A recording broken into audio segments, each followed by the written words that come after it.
Hi, in this video I'm going to show you how to add an encoder to SAM Broadcaster. First things first, we're going to want to open up SAM Broadcaster, and your screen may not look like mine, so I'm just going to go ahead and show you how to add encoders from scratch. If you go up here to Deck A and you don't see the Encoders tab, you can go to Window, and then down here you'll find Encoders. We can just click on it, and the square will automatically pop up. We can move it around, we can change the size, make it smaller, make it larger, but for now we're just going to make it a little even and equal like that, and we're going to go ahead and add the encoder.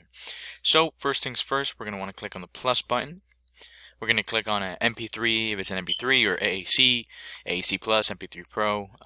It all depends on, I guess, the streaming provider you use. We normally use MP3 or AAC. So we're just going to click on MP3 lane encoder. We're going to add the bitrate here. We can just add, for example, whatever we can stream to. In this case, we normally do 128. Stereo sampling rate, we always choose 4400. And this is a very important option.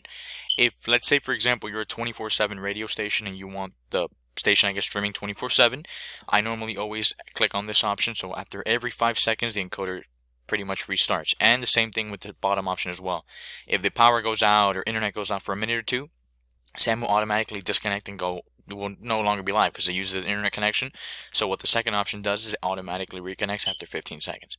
You can bring it down to 5, 10 seconds. It's all a personal preference, but we normally just leave it standard 15 seconds. Just gives it enough time to reconnect and go back on the air. So this is pretty much one part of the setup, and then the server details come here next. Like I said, this also depends on your streaming provider. If it's Shoutcast, Icecast, Live365, we normally use Shoutcast v2 or Icecast. So for Shoutcast v2, your IP, the port, encoder normally stays the same, or the username normally stays the same, and then your password, and then your station name here, the genre, and the website URL. The title streaming as well, and list on public stations, so you can find stations a little easier.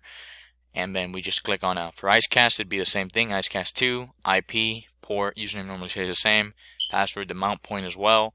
And then for Icecast, you have a station name and description. I believe for Shoutcast, you only have the station name. So here for Icecast, you have a little more customization to it. And when we're all set, then we just click on OK. It'll automatically pop up here. For me, it's not going to start because I didn't add any configuration or any setup, but normally what you should do is after a couple seconds, like just now, it'll say connecting, and on your end it should say encoding, and it automatically connect, and you'll be good to go. On my end it's saying error because I have, like I said, I have nothing set up or programmed. Just pretty much start it. You can click this as well and just stop the encoders manually. You can also just stop there, and you would be all set. In the next couple videos I'll be showing you a little more about what we can do with SAM.